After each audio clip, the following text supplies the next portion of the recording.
उत्तराखंड को जानते हैं कि उत्तराखंड देवभूमि है, लेकिन वहां पर ऐसे हैवान रह सकते हैं वो शायद किसी ने नहीं सोचा होगा। उत्तराखंड की वादियों में छिपा है काला सच, एक मासूम लड़की जिसकी जिंदगी एक सुनहरे सपनों से शुरू हुई, लेकिन जिसकी मौत ने पूरा देश को हिलाकर रख दिया। ये कहानी है अंकिता भंडारी की, एक बेटी, एक दोस्त, एक संघर्षशील युवती जो न्याय की प्रतीक्षा में प्रतीक बन गई। मैं आज आपको बताऊंगा कि अंकिता भंडारी के साथ उन दरिंदों ने क्या क्या कृत्य किए थे जो शायद कोई लड़की झेल भी नहीं पाए, और कैसे उस लड़की ने उनके मुंह पर तमाचा मारा था कि मैं ये गलत काम नहीं करूंगी, लेकिन उन दरिंदों ने उसको रास्ते से ही हटा दिया। क्या सच में उत्तराखंड की भूमि देवभूमि है? अगर ऐसे केस सामने आएंगे तो मैं कहूँगा नहीं, वो तो राक्षसों की भूमि है। मैं आपको बताता हूँ कि अंकिता भंडारी के साथ आखिर क्या क्या हुआ। अंकिता भंडारी 19 साल की एक साधारण लड़की जो एक साधारण परिवार में जन्मी थी, जिसके सपने असाधारण थे, इसलिए उसने होटल मैनेजमेंट की पढ़ाई शुरू की। आपको पता ही होगा उत्तराखंड में ज़्यादातर टूरिस्ट आते जाते हैं और वहाँ पर होटलों, रिसोर्ट्स और ऐसी चीज़ों का ज़्यादा बोलबाला है, इसलिए वहाँ पर होटल मैनेजमेंट करके आसानी से नौकरी मिल जाती है। अंकिता भंडारी का भी ये सपना था कि मैं अपने गरीब परिवार के ऊपर डिपेंड ना रह के मैं खुद इंडिपेंडेंट हो जाऊं और अपने परिवार को भी आगे लेके जाऊं। ये सिर्फ अंकिता भंडारी का ही सपना नहीं होता, ये हर एक उस लड़की का सपना होता है जिसने अपने परिवार की गरीबी देखी हो और जिसने अपने परिवार को एक एक पैसे के लिए रोता देखा हो, और उसी चीज़ को दूर करना चाहती थी अंकिता भंडारी। अंकिता ने होटल मैनेजमेंट का कोर्स किया कि मैं नौकरी लूँगी और अपने परिवार की ये सारी ज़रूरतें, ये सारी दिक्कतें दूर करूँगी। अंकिता को होटल मैनेजमेंट का कोर्स बीच में ही छोड़ना पड़ा। शायद पैसों की वजह रही होगी, इस बात का अभी कोई पुष्टि नहीं हुई है, लेकिन अंकिता होटल मैनेजमेंट को छोड़कर घर पर नहीं बैठना चाहती थी। वो चाहती थी कि वो आत्मनिर्भर बने, इंडिपेंडेंट बने, और इसी चीज़ को देखते हुए अंकिता वनतारा रिसोर्ट में उस घटना से 1 महीने पहले रिसेप्शनिस्ट की जॉब ज्वाइन कर लेती है। लेकिन अंकिता को क्या पता था कि जिस वनतारा होटल में वो रिसेप्शनिस्ट की जॉब ज्वाइन कर रही है, आने वाले टाइम में वही जॉब उसकी मौत का कारण बन जाएगा।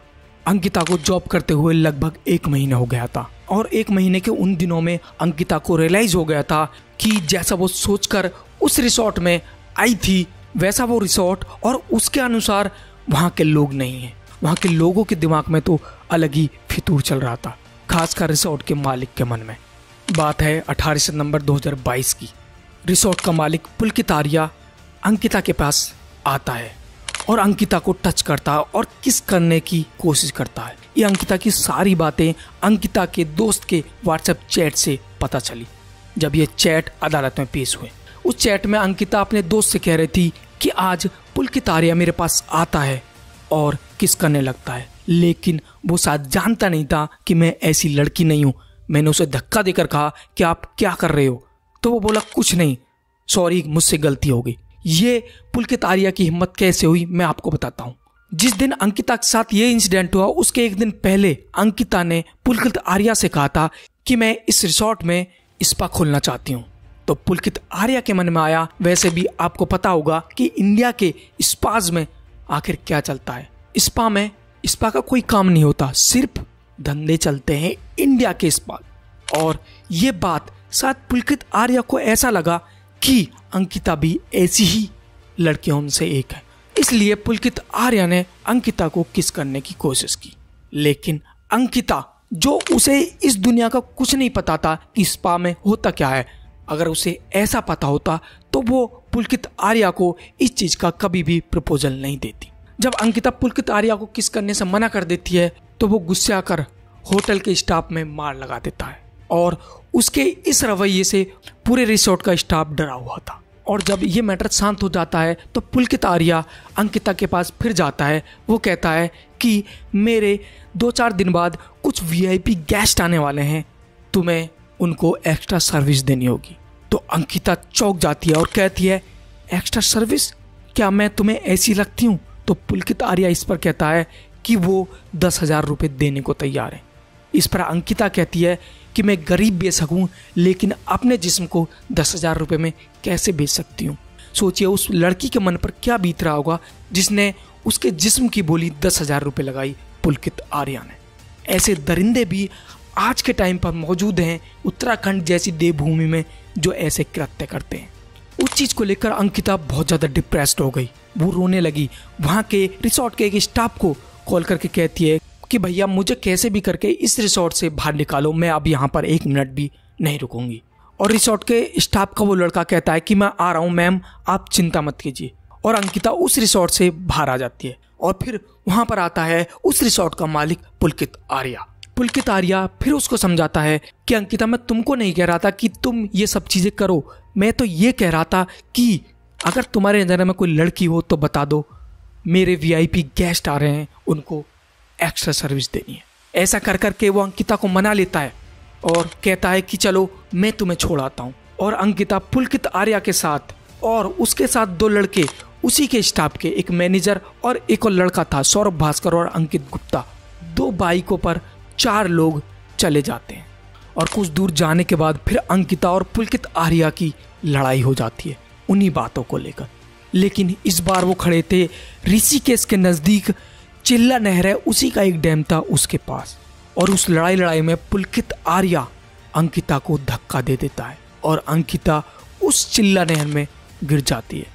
और पुलकित आर्या, सौरभ भास्कर और अंकित गुप्ता उसे बचाने के जगह वहाँ से भागकर अपने रिसोर्ट आ जाते हैं।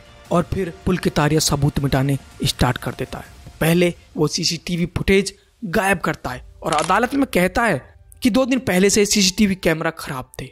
पुलकित आर्या को ये कृत्य करते हुए एक बार भी संकोच नहीं हुआ, क्योंकि उसके पीछे बहुत बड़ी सपोर्ट थी उसके पिता विनोद आर्या, जो BJP के एक बहुत बड़े लीडर थे। पुलकित आर्या को पता था कि कितना भी कुछ भी हो जाए मेरे पिताजी संभाल लेंगे, और इसी वजह से उसने ऐसा कृत्य करने से पहले एक बार भी नहीं सोचा। और सब कुछ सबूत मिटाने के बाद अगले दिन खुद से जाकर नज़दीकी पुलिस स्टेशन में एक FIR रजिस्टर्ड कराता है कि अंकिता कल से गायब है। और अंकिता के घर वालों को भी कॉल करके कहता है कि अंकिता कल से गायब हो गई है, पता नहीं कहाँ गई है। लेकिन अंकिता के परिवार वालों को डायरेक्ट शक पुलकित आर्या पर होता है। अंकिता के घर वाले डायरेक्ट पुलिस स्टेशन में जाते हैं कि हमारी लड़की के गायब होने में हाथ जो है वो पुलकित आर्या का है। लेकिन पुलिस FIR दर्ज नहीं करती है। क्यों? विनोद आर्या जो BJP के बहुत बड़े लीडर थे। अंकिता की फैमिली का ये आरोप भी था कि हमारी रिपोर्ट पुलिस लिख नहीं रही है, लेकिन विनोद आर्या को पुलिस स्टेशन में चाय पिलाई जा रही है। अंकिता के फैमिली और आसपास के लोगों का आक्रोश और ज़्यादा बढ़ता गया और वो DM ऑफिस पर जाकर धरना देने लगे। और वहाँ से स्टार्ट होती है पुलकित आर्या की उल्टी गिनती। DM सीधा पुलिस को निर्देश देता है कि आप FIR रजिस्टर्ड करो और जिसको ये कह रहे हैं, जो शक के घेरे में हैं, उन्हें गिरफ्तार करो। तो DM के कहने पर पुलिस FIR दर्ज करती है और पुलिस पुलकित आर्या, सौरभ भास्कर और अंकित गुप्ता को गिरफ्तार कर लेती है। जब पुलिस इन तीनों पर अच्छे से दबाव बनाती है तो ये तीनों एक्सेप्ट कर लेते हैं कि हमने अंकिता को नहर में फेंक दिया है। और पुलिस फिर उस नहर में छानबीन करती है। नहर का पानी रोका जाता है और फिर 24 सितंबर को चिल्ला नहर में अंकिता की लाश मिलती है और उसे निकाला जाता है, पोस्टमार्टम किया जाता है। लेकिन परिवार का कहना था कि पोस्टमार्टम रिपोर्ट में भी गड़बड़ी की गई, क्योंकि उसके पिता एक बहुत बड़े लीडर थे। आप चाहे कितना भी कुछ भी कह लो कि हमारे देश में डेमोक्रेसी है, एक आम आदमी की भी उतनी ही सुनी जाएगी जितना एक पावर वाले की सुनी जाएगी। लेकिन जब जमीनी स्तर पर चला जाता है ना, तो माहौल बिल्कुल अलग होता है, जहाँ पर पावर वाला की सुनवाई पुलिस स्टेशन में जाना तो छोड़ो ही, सिर्फ एक फ़ोन कॉल पर भी हो जाती है। और वहीं एक गरीब आदमी की 10 दिन तक भटकने के बाद भी वो कह रहा है कि ये दोषी है, उसकी FIR तक भी रजिस्टर्ड नहीं होती है। ये है हमारे देश की डेमोक्रेसी। जब ये मामला बहुत ज़्यादा तूल पकड़ता है तो विनोद आर्या को BJP अपनी पार्टी से बाहर निकाल देती है और उस वनतारा रिसोर्ट को बिल्डोजर से तोड़ दिया जाता है। घर वालों का तो ये भी कहना था कि उसके रिसोर्ट को इसलिए तोड़ा गया कि ताकि सबूत मिटाया जा सकते। ये भी हो सकता है, कुछ कहा नहीं जा सकता। इस दुनिया में जो दिखता है वो होता नहीं है। यहाँ पर सिर्फ पावर वालों की ही चलती है, चाहे कोई कुछ भी कह ले। इस केस में एसआईटी टीम गठित हुई, 500 पन्नों की चार्जशीट दाखिल हुई, 47 गवाहों के सबूत पुख्ता थे और उन 3 लोगों को उम्र कैद की सजा सुनाई गई। लेकिन परिवार अब भी खुश नहीं है, क्योंकि परिवार के लोग मांग कर रहे हैं कि तीनों को फांसी देनी चाहिए। और इस केस में उंगली उठने का सबसे बड़ा सवाल है कि आपने एसआईटी टीम भी गठित की, बहुत अच्छे से जांच भी की, लेकिन जो वीआईपी पर्सन था उसका नाम आज तक भी ना तो कोर्ट में उजागर हुआ, ना कहीं भी उजागर हुआ। क्या हम ये कह सकते हैं कि वो जो वीआईपी पर्सन होगा वो बहुत ही ज़्यादा पावर वाला, बहुत ही ज़्यादा पैसे वाला होगा, जिसका आज तक भी इस केस में नाम नहीं खोला गया? अंकिता के साथ जिसने ऐसा कृत्य किया उन्हें सजा तो मिली, लेकिन क्या ये सजा उनके लिए काफ़ी थी?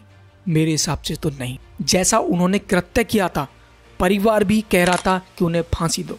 मेरा भी यही मानना है भाई, जो ऐसा कृत्य कर सकता है उसे इस समाज में, इस दुनिया में रहने का अधिकार नहीं है। अंकिता अब नहीं रही, लेकिन उसकी कहानी जिंदा है हर उस लड़की में जो अपने हक के लिए लड़ रही है। हमें एक ऐसे समाज की ज़रूरत है जहां बेटियां निडर होकर सपने देख सकें। अंकिता सिर्फ एक नाम नहीं, एक आंदोलन बन चुकी है, न्याय, इज्जत और हक का आंदोलन। लास्ट में सिर्फ मैं यही कहूँगा कि जस्टिस फॉर अंकिता।